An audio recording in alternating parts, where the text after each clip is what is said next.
Assalamualaikum warahmatullahi wabarakatuh.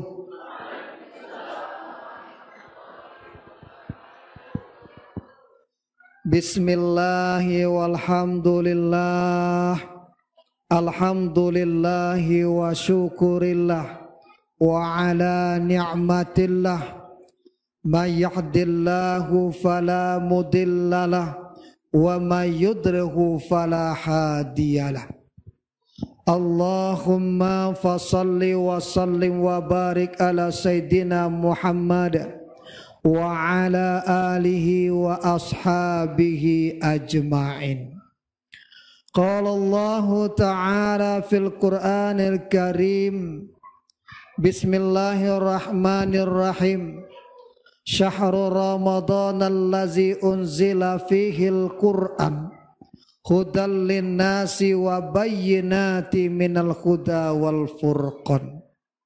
Summa qala Rasulullah sallallahu alaihi wasallam khairun nas anfa'uhum linnas. Sadaqallahul azim wa sadaqa rasulul karim walhamdulillahi rabbil alhamdulillah.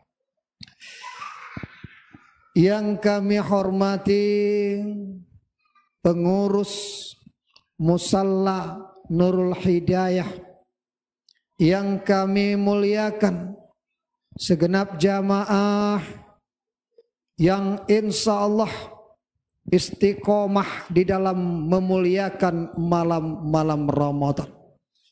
Mudah-mudahan kita semua selalu diberikan kesehatan, kekuatan lahir dan batin sehingga mampu menyelesaikan ibadah Ramadan kita sampai di akhir nanti. Amin ya rabbal alamin. Salawat dan salam semoga senantiasa tercurahkan kepada junjungan besar kita Nabiullah Muhammad sallallahu alaihi wasallam. Allahumma salli ala Muhammad wa ala ali Muhammad. Bapak-bapak, ibu-ibu, hadirin jamaah yang dimuliakan Allah Subhanahu wa taala. Perjalanan Ramadan kita telah melalui dua tahapan. Ramadan awaluhu rahmatun telah kita lewati. Wa wasatuhu maghfiratun juga telah kita lewati. Saat ini kita masuki wa akhiruhu idqan minan niran. Mudah-mudahan kita senantiasa istiqomah. Kenapa? Karena kita adalah insan-insan pilihan, Bu. Ibarat perjuangan ini banyak kawan yang sudah pada gugur. Banyak kawan itu mesinnya mesin bensin, Pak. Bensin kuangi di pertama, Pak. Di akhir KO. Nya kencang pertama terakhir litak. Nah hadir ko na solar jo kali ka. Ko na solar jo. Kalau solarnya pelan tapi nya mantap. Makin lange makin mantap. Semestinya ibadah kita seperti itu. Kita sudah dididik oleh Ramadan sampai 20 hari. Masa sampai 21 hari kita sudah KO, Pak? Padahal untuk mendaki ibarat perjalanan itulah lewat setinjau laut, Pak. Lendak lewat setinjau laut lah lewat. Lah sampai di puncak gitu. Tinggal menurun je Pak. Sebenarnya kalau menurun kok lah gampang sebenarnya kok. Lah jago rem je lah lelok. Nah, supaya jangan masuk jurang. Nah kawan gini kok kurang jago rem. Lah sibuk dengan kesibukan mempersiapkan hari raya. Betul, Bu. Kok ibu sibuk ngelap kaco kosong saja. Menunggu apa-apa dari bapak lah keluar THR, Pak. Nah, itu udah tunggu kok. Masih kaco kosong ya, Bu. Laplah dulu kaco kosong tuh, Bu. Biarnya bersih. Kelak tinggal kita isi ya, Pak. Tuh. Nah ini kadang-kadang membuat kita terlena Bapak Ibu hadirin jamaah. Padahal ada 3 hal yang harus terbina di dalam kita menjalani ibadah Ramadan ini, ada 3 hal yang harus terbina, yang menjadi buah dari ibadah Ramadan yang kita jalani ini. Apa 3 hal tersebut? Sebagaimana baginda Rasul Muhammad sallallahu alaihi wasallam bersabda, an Rasulullah sallallahu alaihi wasallam qala, ittaqillah haitsuma kunta wa atbi'i sayyi'ata hasanata tamhuha wa khaliqin nas bi khuluqin hasanin. Hadis riwayat Tirmizi. Apa yang menjadi buah ibadah Ramadan yang kita jalani ini? Yang pertama harus muncul ittaqillah haitsuma kunta dalam diri kita, yaitu rasa takut kita kepada Allah dimanapun kita berada.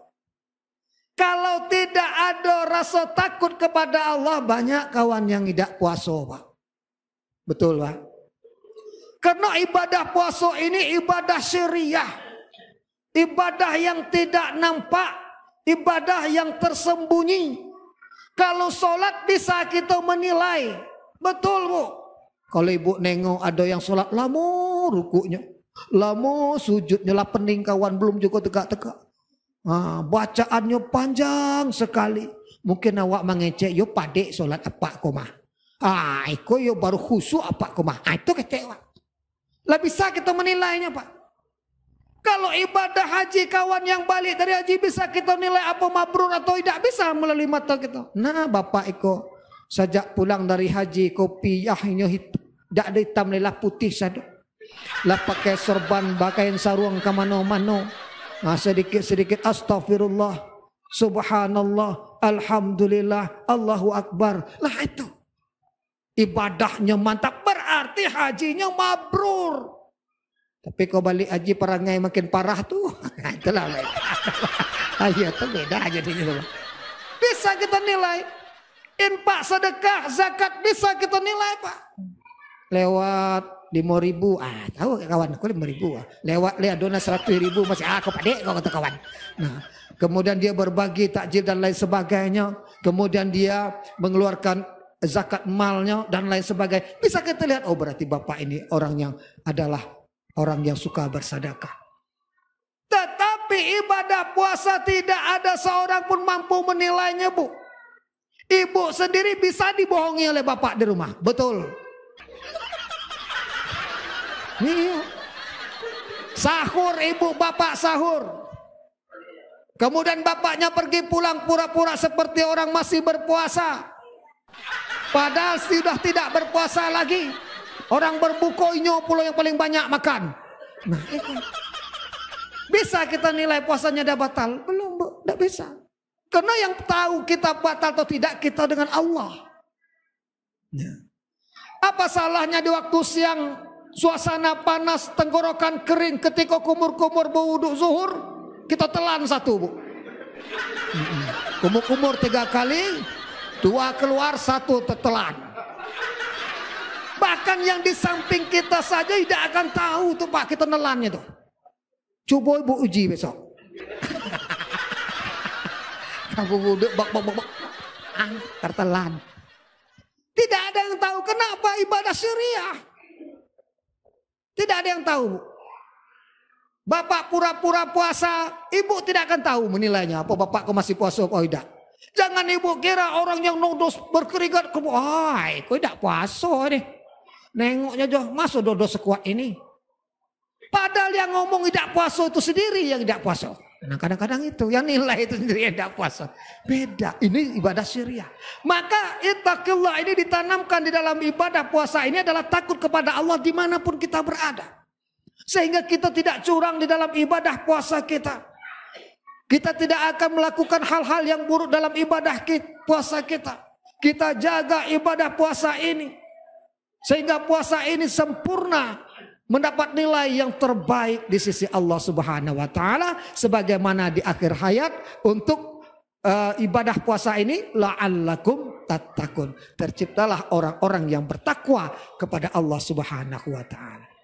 Yang kedua, wa atbi'i sayyi'ata hasanata tamhuha. Ikutilah perbuatan buruk yang pernah kamu lakukan. perbuatan kesalahan yang pernah engkau kerjakan dengan perbuatan kebaikan. Supaya apa? Dengan harapan perbuatan kebaikan tadi dapat menutupi keburukan yang pernah kita lakukan. Nah, itu harus kita amalkan. Maka kita di bulan Ramadan ini banyak orang tua-tua kita dulu, Pak. Ya, Bu. Khusus 1 bulan Ramadan itunya beribadah saja. Ya. Dia berpuasa menjaga amalannya. Kenapa? Dia sadar mungkin di luar Ramadan begitu banyak kekurangan ia lakukan. Begitu banyak kesalahan yang ia perbuat. Sehingga ketika bulan Ramadan ini dia tutupi dengan kebaikan dengan harapan kesalahan yang mungkin ia lakukan di luar bulan Ramadan bisa ditutupi. Karena janji Allah dan janji man sama Ramadan imanan wahtisaban ghufira lahu ma taqaddama min dzambi. Apa kata baginda Rasul? Barang siapa yang berpuasa di bulan suci Ramadan karena imannya, keikhlasannya, mengharap ridho Allah, Allah maafkan dosa-dosanya yang telah lalu. Maka orang selesai Ramadan ini menjadi orang-orang yang suci, orang-orang yang fitrah, kembali kepada kesucian. Nah, inilah orang-orang yang menang setelah menjalankan ibadah Ramadan. Jadi yang kedua ini harus kita tanamkan di dalam bulan suci Ramadan. Sehingga bulan suci Ramadan ini banyak kita berbagi makanan, mengantar bukuan. Ada di sini, Pak ya? Bu, walaupun ibu tidak puasa, siapkanlah makanan berbuka buat bapak-bapak yang berpuasa. Berikan makanan berbuka itu yang terbaik, Bu. Kenapa? Orang yang melayani orang yang berpuasa termasuk berbuka dan sahurnya, dia akan mendapat pahala sama dengan orang yang menjalankan ibadah puasa tanpa mengurangi pahala orang yang berpuasa. Kan subhanallah tuh, Bu. Jadi jangan kelak kalau ibu tidak puasa malas sahur, bapaknya mau bu sahur, sahurlah seorang. Nah, ibu udah sahur, udah puasa, makanan macam masaklah seorang pakai spermi rebus itu. Nah jangan, Bu, ya tetap dilayani sehingga amalan pun ibu dapatkan walaupun ibu tidak berpuasa. Yang terakhir, Bapak Ibu hadirin jamaah yang dirahmati Allah, wa khaliqin nas bi khuluqin hasanin. Berakhlaklah kepada manusia dengan akhlak yang baik, akhlak yang terpuji. Inilah yang dididik oleh Ramadan ini. Ini yang diajari oleh Ramadan di bulan suci ini, agar kita menjadi insan-insan yang berakhlak mulia, insan-insan yang terjaga dari perbuatan-perbuatan keji dan mungkar, insan yang terjaga lisannya, yang terjaga perbuatannya, pandangan dan lain-lainnya, dikarenakan didikan oleh Ramadan. Ada sebuah kisah dari Luqmanul Hakim. Luqman ini dipanggil oleh juragannya. Wahai Luqmanul Hakim, ya juragan, engkau potonglah kambing ini, kau ambil bagian yang terburuk dari kambing ini, bawa kepada saya. Kata juragannya tadi. Oleh Luqmanul Hakim, diambil kambing, dipotong Pak sembelih. Kemudian dibawanya kepada juragan bagian yang terburuk dari kambing ini. Kira-kira Bapak pikir apa kira-kira yang terburuk dari kambing? Bingung kita, po jenggotnya, tidak mungkin makanya. Bagian mana yang terburuk? Ternyata dibuka oleh juragannya, ternyata isinya apa Pak? Lidah kambing isinya. Ternyata bagian yang buruk dari kambing ini lidahnya. Makanya ngembek terus.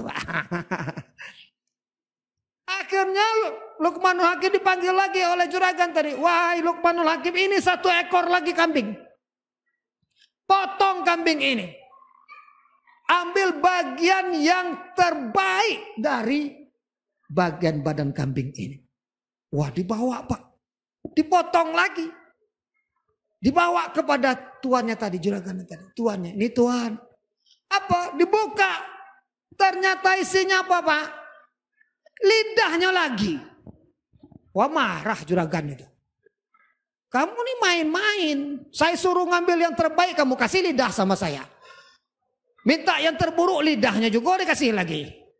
Apa ada yang lain dikasih kepada saya lidah itu terus. Kalau kita darah kita kok yang lidah kambing kok tuan kadi kok yang dapat lidah kambing. Kalau kepala kambing kepala kaum dapat gitu. Bagian lidah kambing kok tuan kadi imam dapat lidah kambing. Nah, ternyata apa hikmahnya wahai tuanku? Memang seperti itu. Orang akan bisa menjadi baik kalau lidahnya terjaga. Begitu banyak orang berada di surga dikarenakan lidah yang senantiasa berzikir. Lidahnya selalu berzikir, selalu mengucapkan kalimat-kalimat yang baik. Lidahnya yang membaca Al-Quran. Nah, ini kelompok orang-orang yang bisa masuk ke dalam surga. Salah satu orang yang dirindukan oleh surga, hafizul Quran. Orang yang senantiasa membaca Quran. Nah, itu dirindukan oleh surga, Pak. Lalu bagian lidah juga yang akan membuat manusia ini banyak berada di neraka, Bu. Nah, ke ibu, pulau lagi kan. Banyak orang berada di neraka dikarenakan lidah juga. Begitu banyak yang berada di surga karena lidah, banyak juga yang berada di neraka karena lidah. Maka betul yang disampaikan. Jadi hikmah yang disampaikan oleh Luqmanul Hakim tadi adalah, mari kita jaga lisan. Di dalam akhlak ini yang pertama yang menjadi patokan itu adalah lisan. Kalau seseorang itu dengan kalimat-kalimat yang bagus menyejukkan, kita sudah terbayang bahwa akhlak orang itu baik. Tapi dari bicaranya, dari ngeceknya, wah lah luar biasa. Sedikit orang salah kalau tidak ada yang benar orang ini. Sepertinya lah yang Tuhan dia yang benar. Salah semua orang bicara. Nah, maka kita bisa nilai bagaimana akhlaknya. Atau yang keluar dari mulutnya adu domba, iri, dengki, caci maki, ghibah dan lain sebagainya. Yang membuat orang sakit hati, asal ngomong, wah orang sakit hati, Pak.